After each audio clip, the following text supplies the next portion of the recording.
Hey guys, really quick before this video, I want to let you know that I'm going to be having screens where the recipe comes up for each of the recipes that we're going to be making today. I'll have those showing up throughout the video. You can take a screenshot of those so that you can use them later. I make everything together today, so I want you to have that so it's not too confusing and you can use it as a resource. Okay, I hope you enjoy. Hey, welcome to my kitchen today. I'm so glad you're here to join me. Today I'm going to go over what I'm going to call my onion, celery, and carrot cooking class. I'm going to make stock, soup, and a basic Bolognese for you guys because those three recipes all include celeries, onion, and carrots, which may seem really simple, but they're a huge foundation for cooking and they're very easy recipes for a beginner to learn. So I want to go through those today with you, and hopefully you'll gain some new knowledge and some useful tips for you in your kitchen. And yeah, let's do this.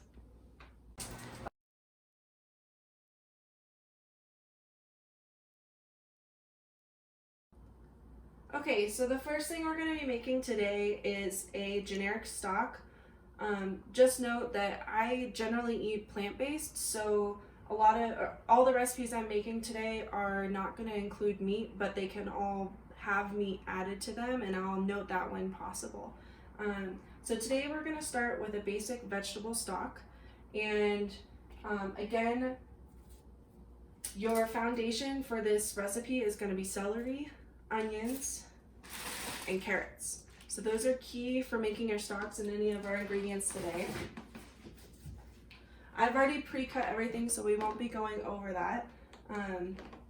Your basic stock can use various cuttings like the ends of onions, old vegetables, like I have some parsnips and some carrots in here that I'm going to be using in my stock that are older, and I didn't really want to eat them, but I also don't want them to go to waste.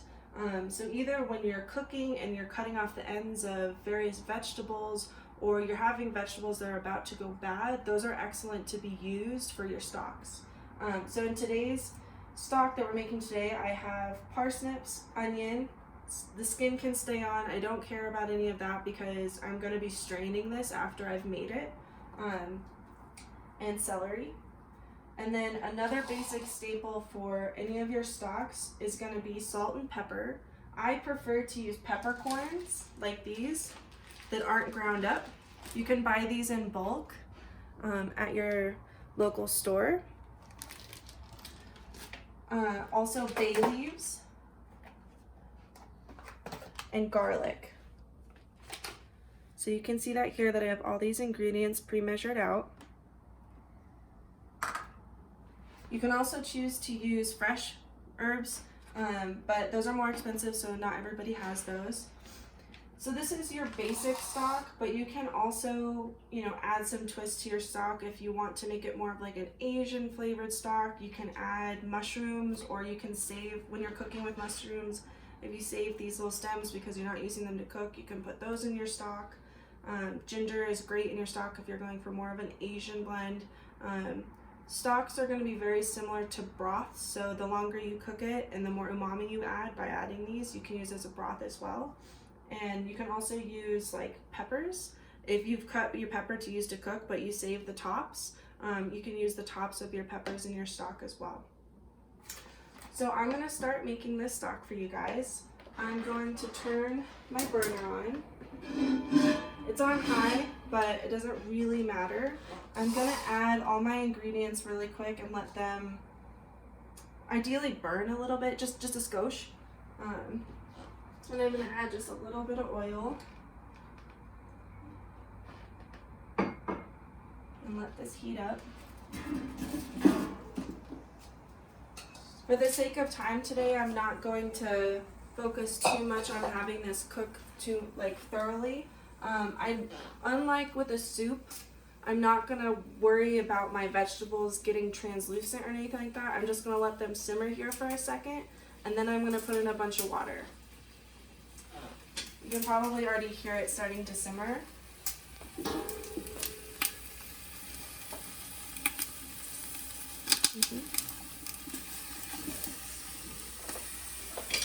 So So if I was cooking on my own and not making a video, I would let these get a little bit of crisp. I just like the flavor. It's not necessarily the way you have to do it. You could honestly just throw all of these ingredients in a large pot of water and get going.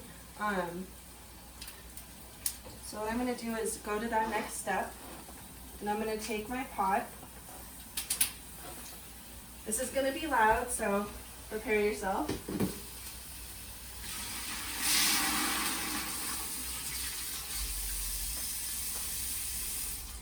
I'm going to be filling my pot with basically however much water I want to be making stock. So I'm making the stock so that I can use it in sauces I'm making, or recipes that call for vegetable stock, or if you're making chicken stock, you would also have, say, chicken bones and chicken scraps in here. So I'm just going to make as much as I want, which is the measure for how much water you want to be putting in this pot. Alright, now that I have a decent amount of water in there, I'm going to put this back on my burner. I'm going to put it back on high because I'm going to want to get this to a boil. So the other key component for your stock are basically your spices. There's some fancy French words for it, but you're going to want to put in your spices, and those basic spices are going to be bay leaves, again, peppercorns, salt, and garlic. I actually have some old garlic in here that was kind of turning off, but it'll still add really good flavor. You'll notice that these are all whole. I don't really care, that their skin's gonna come off or anything like that. You can even smash them a little bit. So I'm gonna throw that in here. If you're feeling really fancy, you can also wrap all of those ingredients up in a cheesecloth and tie them off with some cooking twine and put them in your stock as well. I'm going to stir this around a little bit, and then I'm going to wait for this to come to a boil, and once it boils, I'm going to let it simmer. The longer you let it simmer, the more flavor your stock is going to have. So sometimes I'll begin this at the beginning of the day and just let it simmer on my stove for the whole day into the night. That way I get all the flavors of the vegetables, they're going to reduce down, and then once I'm happy with my stock and its flavor, I'll take a strainer. I'll take a strainer like this one, put it in my sink. I'll put a large bowl below it, and I'll pour my pot into the sink and collect all of the stock that I've created today. And then once I have that stock without any more remnants in it, I'm going to pour it in containers, and I can either save that in my fridge, or I can put it in freezer friendly containers and put it in my freezer, and then I have stock left over for whenever I need it.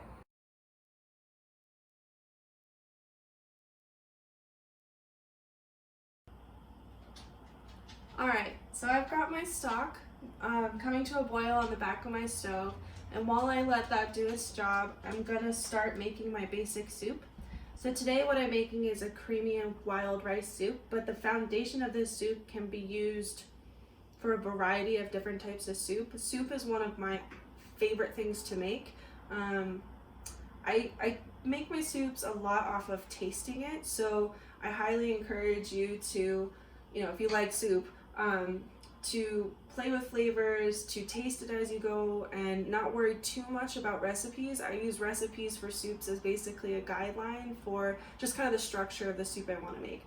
This soup is really good with chicken, and if you do decide to use chicken in this soup, I would highly encourage you to use chicken thigh. It's higher in potassium, it's cheaper, and the flavor is the best compared to white meat. There's more fat in chicken thigh, which isn't a bad thing, it just adds more flavor. I won't be adding chicken in today, but just something for you to know.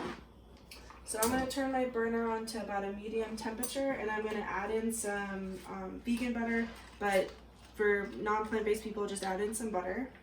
It's going to be about a tablespoon. And I'm going to let that butter melt.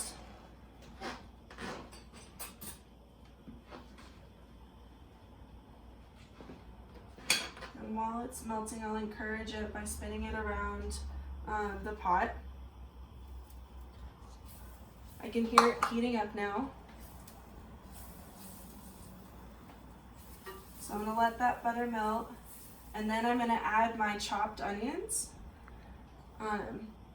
Just kind of a note, you'll see that these aren't the most even size, but as far as like whenever you're cutting up your onions or cutting up your vegetables, it's always good to get them roughly even size because they'll cook more evenly. So this goes for any kind of cooking with vegetables. Try to cut them around the same sizes so that they cook evenly while you're using them. This is a whole onion. I will be adding the recipes to these videos. So I'm going to let my onions sit here and get translucent and simmer in the butter.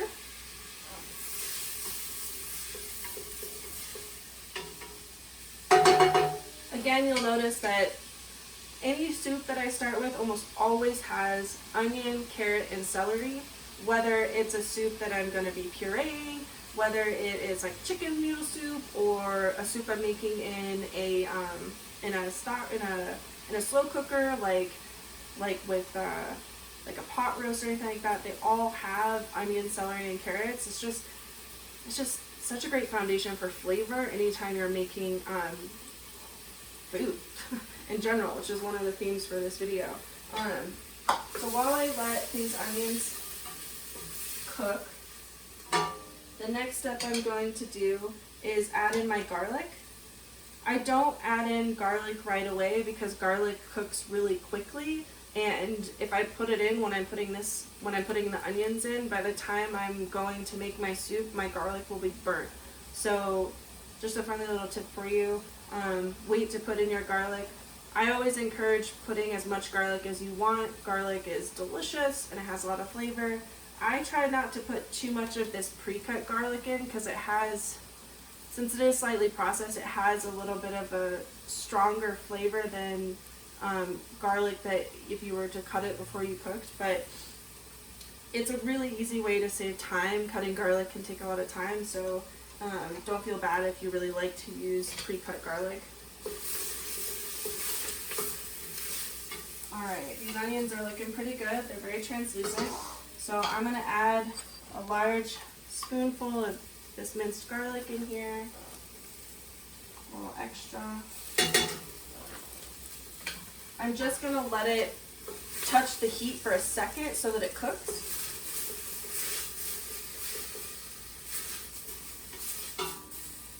And then I'm going to add my cut carrots and celery. Again, they're all roughly the same size so that they'll cook evenly. This is about 3 carrots and 3 stalks of celery.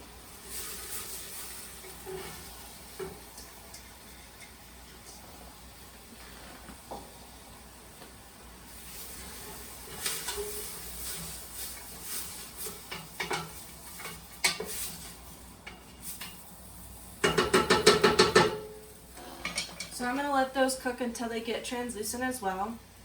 If I was using chicken, it kind of just depends on how you'd like to do it. Sometimes I cook the chicken in a separate pan just a little bit before I put it into my soup. I find it helps kind of tighten up the chicken. If you really want a boost of umami flavor in your soups, sometimes what I will do is I'll throw the chicken in first and just brown it really quick, really like small diced up pieces of chicken.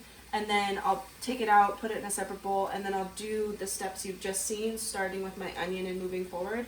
Some of the flavor from the chicken when you browned it will stay in the pot and add more flavor to your soup.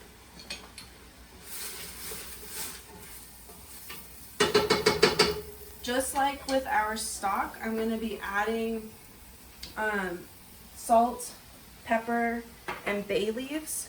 And I've also got in here tarragon and oregano. You can use any spices you'd like in your soups. I like both of these flavors because they're kind of sweet, and I think they'll add a really good, nice sweet flavor to my soup. You can use either boxed chicken stock or vegetable stock. I'm using this not so chicken. It's a chicken imitation bouillon. I really like bouillon. Bouillon comes in cubes. It comes in powders like this one. And it also comes in like a paste, which you'll see later. I find it to be a more cost-effective route rather than buying cartons of stock. But it's totally up to you. The only difference is that you need to add water to your bouillons, which saves space and saves money. So I'm going to add those into my soup here in a second. These are all looking pretty good. You'll see they're getting shiny, they're getting translucent, so I can add my water now.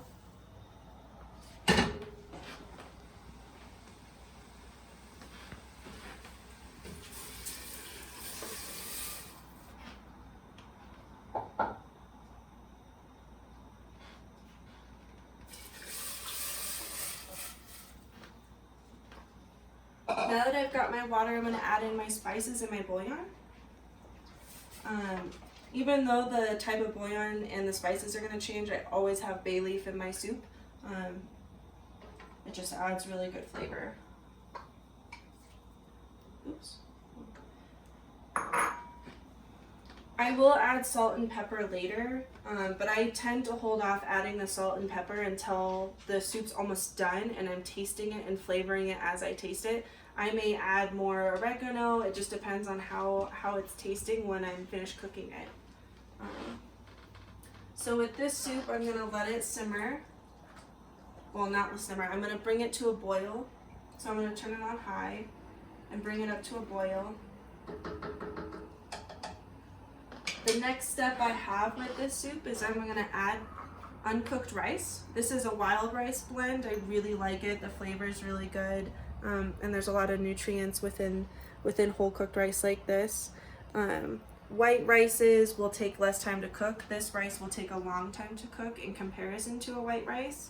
And I find that whole grain rices taste better, but they also have, without trying to get too nerdy, they basically have the outside of the rice still attached, which has a lot of nutrients in it that you miss out on if you're eating white rice. So you can add any kind of grain or starch into your soup. So this could be pasta, it could be quinoa.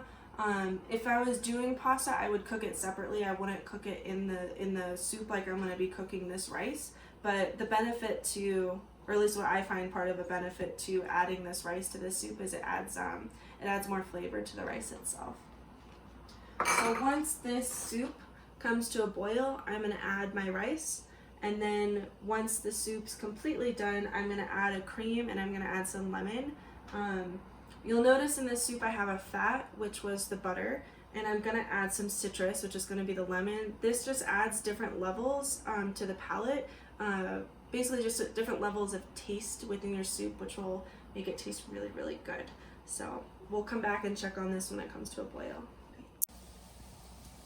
Alright, so both my stock and my soup are boiling now, so I want to follow up with those steps and just show you what I'm doing. The stock is now boiling, so if you can't see, you can hear it's got a roiling boil going. It's really aggressive.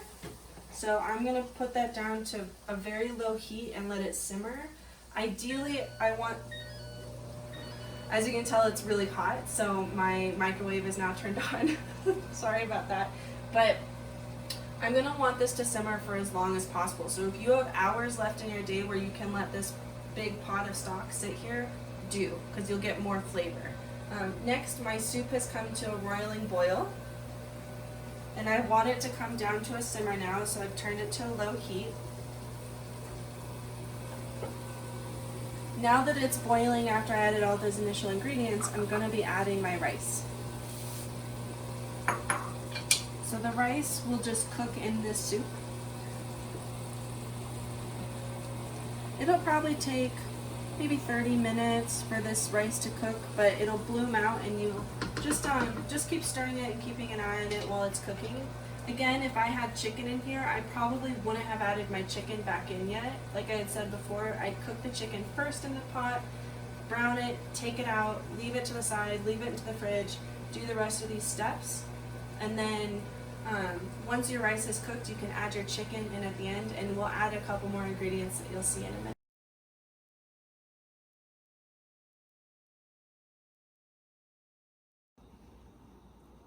Alright, so last we're going to make our Bolognese sauce. This is great to have on pasta. It's just a great thing to have around. You can use it. It's basically a meat and tomato sauce. Today I'm making it plant-based, so I'm using a meat alternative ground meat. It's Beyond Meat ground meat, but you can use pork, you can use beef. One way to make this really delicious is I'm about to add this into my little pot that's heating. It's got butter in it that's getting hot, so when I put this in there it'll brown. But if you're eating meat, one way to add really good flavor is to add a little bit of pancetta in before you even add in your ground meats. So just a little tidbit, if you have bacon or pancetta around, you can add it into this pot. I don't know if you can hear it, but my butter is bubbling, so that's how I know it's ready for this meat.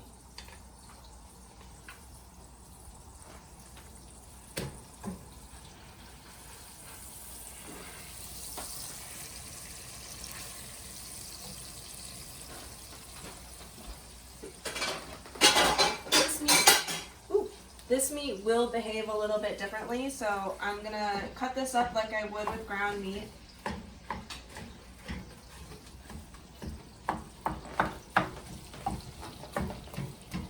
And I'm just gonna let it brown while I go over some other aspects of this bolognese.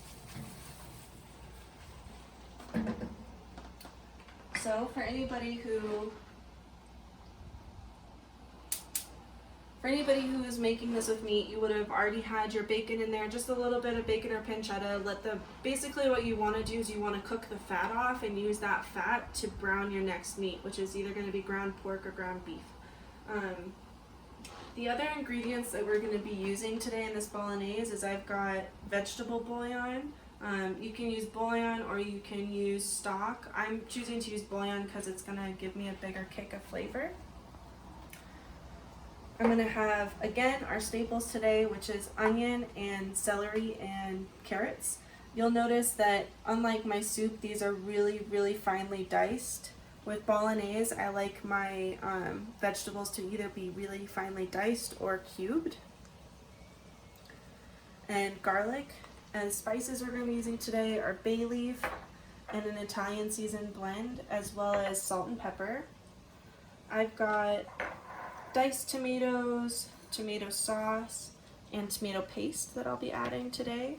I am using diced tomatoes that have basil, garlic, and oregano added in. So those are going to be our main ingredients for today. I'm going to let this meat brown, and then I'm going to pull it out of the pot, put it in this bowl, and then we'll start making the rest of the bolognese with the other ingredients. So my meat is browning. Again, this is a vegetable-based meat, but the same goes for if you're using some other ground meat, and I thought this tip might be kind of useful. If you'll notice, I'm using like a flat spoon.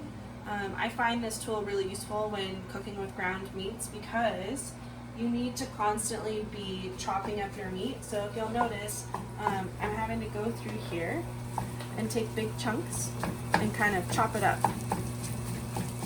You'll also see that there's a lot of fat rendering off of this meat. So I'm letting it brown and I'm chopping up these bits because I want smaller pieces of meat once I'm making my bolognese. And that's why it's really nice and useful to have a flat tip spoon like this.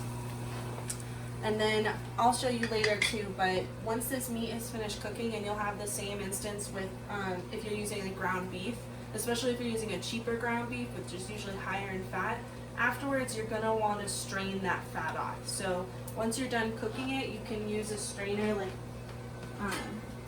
I'm going to use a strainer like this, pour it out in there, let the fat come out into your sink or into a bowl, let it cool, and then put it in your trash.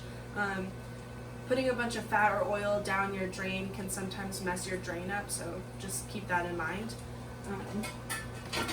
But for your bolognese, you're going to want to get rid of your fat.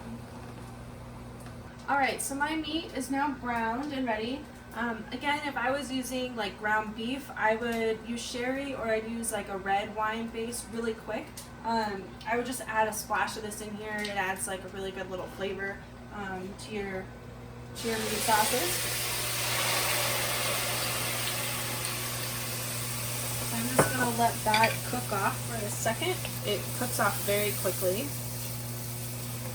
I'm kind of experimenting with this plant-based meat, but if this was just normal meat, then that would be delicious. So I'm just gonna throw this in this bowl really quick. Oh, shoot. And now I'm gonna toss in a skosh of olive oil, just so that my onions have something to cook on.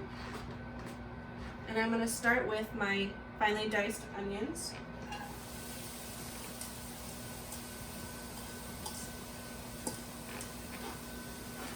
And I'm gonna let these sweat out. So just like we were doing before, I want these onions to get translucent.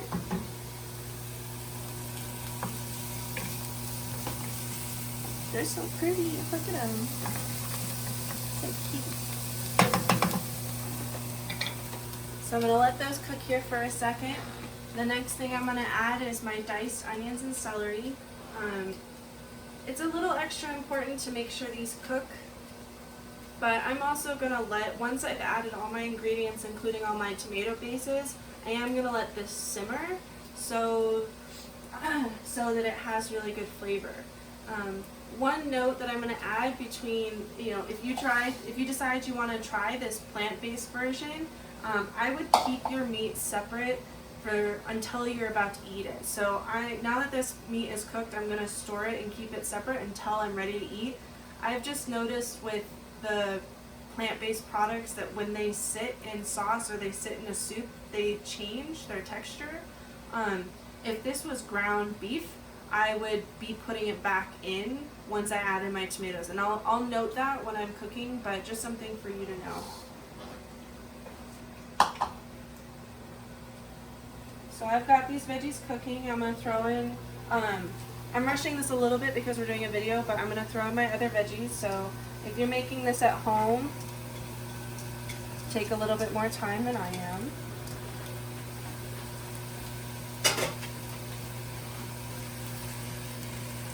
Get these really nice and mixed up.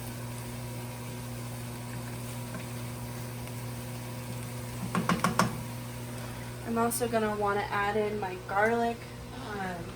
You can do this when there's just onions as well, it's up to you. Again, I'm kind of eyeballing it. This will probably be about a tablespoon of garlic, but add as much garlic as you want. Because I have all these veggies in here, I'm going to make a little well in the middle of my pot. So you see I've got this little circle where I can put my garlic, because I want my garlic to hit that heat just for a second and cook before I stir it in.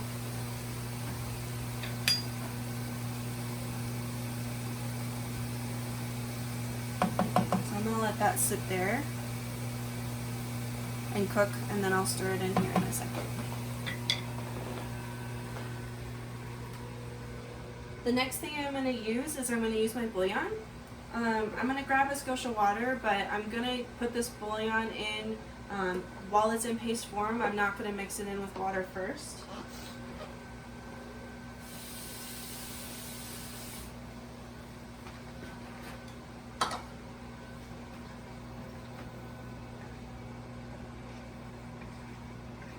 So now I've got all my veggies mixed up, including the garlic.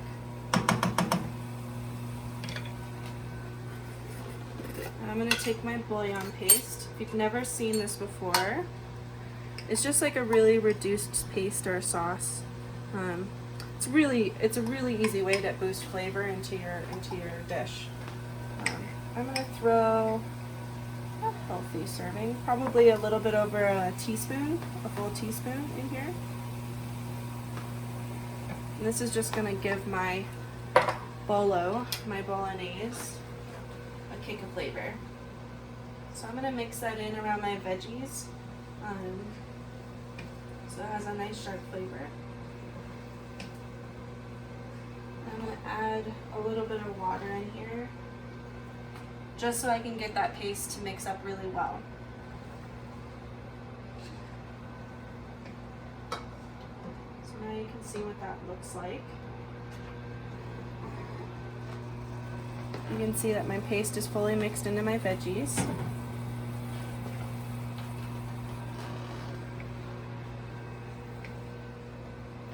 Now I can add my tomatoes. So I'm going to start by adding my diced tomatoes.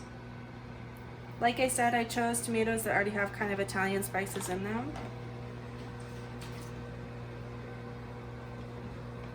I can take a little bit of water, put it into my can, just so I can get the juices from there. The more flavor, the better. Just mixing that up. So I'm gonna get nice and tender. And then I'm gonna throw my tomato sauce in.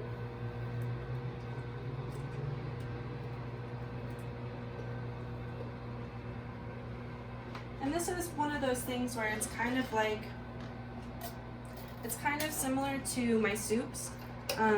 Almost every time I make Bolognese, I make it a little bit different. It kind of depends what I have in my pantry.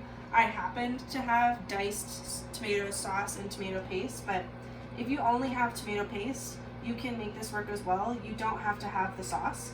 I'm using it to add a little bit of volume, and I also had it on hand, so that's why I'm using it today. But this is a great recipe, just like with soups, that you can kind of, I call them like pantry recipes. You can make Bolognese with just anything you have left around your kitchen. I've made Bolognese with peppers in them as well. I like Bolognese a lot because you can sneak veggies in there. You can also sneak like greens, like kale, if you dice them up pretty small in there. Lastly, I'm adding my tomato paste. I really want this to have a lot of tomato flavor, because it's tomato sauce. And this is when I start playing by eye, so I'm going to get this nice and mixed up. Depending on how saucy I want this, like what consistency I want, I can add in water. My vegetables, as they cook, are going to release a little bit of water into this sauce and make it a little bit more watery. But just like with my soup, I'm going to let this come to a little bit of a simmer and cook and reduce down for a while. Lastly, what I'm going to add in here are my spices. So I am going to add a bay leaf. Again, everything you've seen today has had some staples. Those staples, again, are celery, onion, carrot, bay leaf, salt, and pepper. I'm going to add some Italian seasoning. I honestly just eyeball this every time, but it's probably like 2 teaspoons. Again, when this is closer to being done, after you've let it simmer for a while, taste it. Don't burn yourself, but taste it. If you feel like it needs more flavor, add more spices to it. So now that I've got this really well mixed up, I'm gonna let it sit here on this heat. I don't have the right lid, but in theory you would have a lid, and you would put this lid on and just let it simmer. Just let it simmer. The longer it simmers, the more those vegetables will get flavor. If you're using real meat, the longer you simmer, the more flavor and the more tender your ground meat's gonna get. And then in 30 minutes, an hour, this is gonna be delicious to be served on top of a bed of noodles or however you'd like to eat it. Okay, now all 3 recipes that I've made today are finished, and I wanna show you how I finish them. So our stock is done. I wish you could smell it because it smells so good. You want to come over here and take a peek. You can see that all my vegetables are really well cooked and reduced. I do want to strain this because all I want is the stock. So what I'm going to do, this is hot, so I just need to be careful. I'm going to take this pot. If you look over here, you'll see that I've got a bowl under my strainer. So I've got a bowl under my strainer. And I'm just going to pour this wonderful liquid out, and it's going to catch all my veggies, but I'm going to be able to have all that yummy, yummy stock underneath. Now, if you had a bunch of bones from chicken or whatever, bones from any animal that you had in here, it would just get caught there as well, and it would taste really good. So in theory, I would have emptied that whole thing out. And now you can see I've got this really scrummy looking broth or stock. And I just want to show you how I would store it. So I would let this cool, and then I would put it in whatever container you'd like. I like using mason jars because they're cheap, they're renewable, you can use them for a long time. They're just super useful items. But I would fill this up. I wouldn't fill it all the way if I'm gonna freeze this, because if I put this in the freezer, it's gonna expand. So if you fill it all the way up and then try to freeze it, you're gonna blow your mason jar up. But I would fill it up, put a label on here that said vegetable stock, chicken stock, the date, and then store it and use it when I'm, put my lid on, put it in the fridge, put it in the freezer, use it when I need to use it. Next, I want to show you our finished soup. So this soup just finished. I want to show you really quick what it looks like, hopefully without getting my lens all foggy, but I know it's finished because my rice looks really nice and cooked. It's fully bloomed, my vegetables are nice and soft.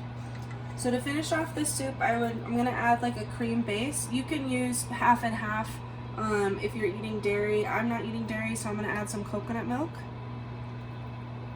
And I'm gonna stir it until it gets a lovely cream color like that. I'm gonna add some lemon. And this I would normally do by taste. I don't want to take up your time too much today, but I'm gonna shoot in some lemon here. I would also be adding salt and pepper as I tasted this, just to see, you know, how it tasted, what spices I need, but that's your finished soup. This makes a really delicious lunch. If you want to add more vegetables into your diet, I also really love putting spinach or kale into this soup. It's really good. Okay, our last recipe today is going to be our Bolognese. So it has been sitting here cooking for about 30-45 minutes. Again, I would let this sit even longer if we weren't starving. So this is what our bolo looks like after it's cooked for a while.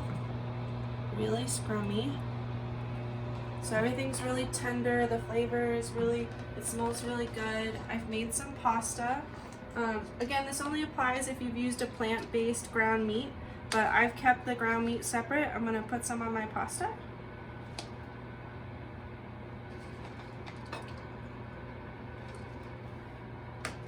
And then I'm going to put some Bolognese on here.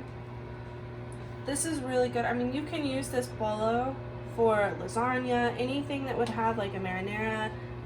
You don't have to use it this way, but if you're using cheese, you can put it on there. If you have fresh basil, now would be a great time to have fresh basil because it's delicious. I don't add it before then because the basil gets very bruised easily. But there you go. Yummy, yummy, yummy. I can't wait to eat this. It's gonna be so delicious tonight. So I hope you found this information really useful. I really hope you use these recipes. If you do, please email me or comment on the video. If you have any questions, if I didn't go over something that you have questions about, or if you just have questions about anything else, please feel free to email me. My email will be in the information below as well as comment below.